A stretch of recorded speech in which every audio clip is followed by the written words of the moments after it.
Jai Gurudev, thank you for joining us today. So now we move to the chapter of exploring meeting with Lankini from the Sunder Kanda. What does the episode of meeting with Lankini in Sunder Kand symbolize at the inner and outer levels?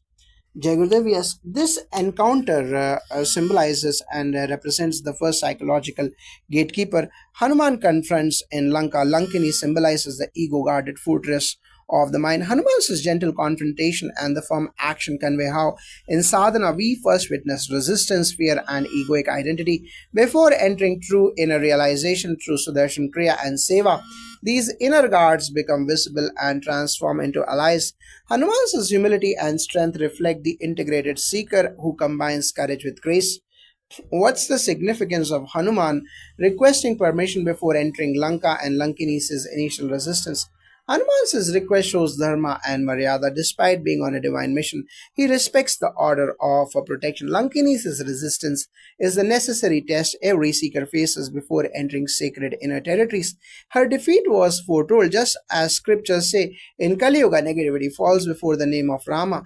Reciting Hanuman Chalisa and attending Anjaneya Homam help dissolve such negativities, preparing us for deep meditation and clarity. Lankini's surrender reflects the fall of tamas or darkness before sattva or light.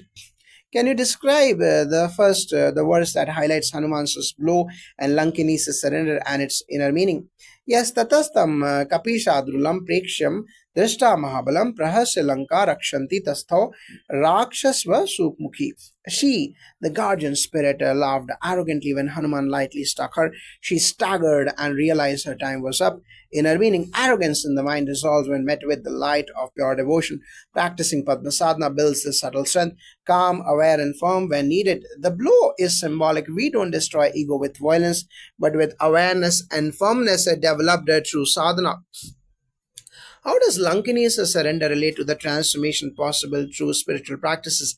Lankini's surrender is a turning point. She confesses that it was prophesied when Avanara defeats her. Lanka's tomb begins. This is crucial. The dark energies, when faced with divine presence, don't resist but transform. In Agni Karyam and Gayatri Japa, such transformations are common. A negativity is surrender without a fight. Hanuman is a Prana Shakti, and through Sudarshan Kriya, the same inner Hanuman awakens in us, allowing these inner guardians of ego to bow and bless our journey. Now, how does this episode relate to daily challenges modern seekers face and overcome through art of living tools? Every day we meet Lankini's inner doubts, resistance to change, fatigue, fear. These stand at the gate of joy and focus by practicing Sudarshan Kriya, Seva, Satsang, and chanting Hanuman Chalisa. We weaken the grip of these forces. His Holiness Gurudev Shri Shri Ravi Shankarji teaches us these aren't enemies but gatekeepers. Once acknowledged and respected, they surrender. Courses like Sahit Samadhi meditation dissolve internal resistance, allowing effortless access to deeper consciousness, just like Hanuman's effortlessly entry into Lanka after Lankini's blessing. What's the role of Lankini blessing Hanuman after being defeated? How is this blessing relevant? Yes, after her defeat, Lankini blesses Hanuman and vanishes. This shows how when we overcome tamas and ego, it doesn't retaliate. It bestows wisdom and retreat. Her disappearance means the ego is no longer in the way. In Upanayana and Sandhya this transition is sacred. The ego is sanctified and becomes a doorway to higher knowledge. Just as Hanuman then enters Lanka, the seeker now enters subtle layers of the self. If it's a moment of divine permission, granted only through tapasya and sincerity. Now, how can modern spiritual seekers internalize the story through practice?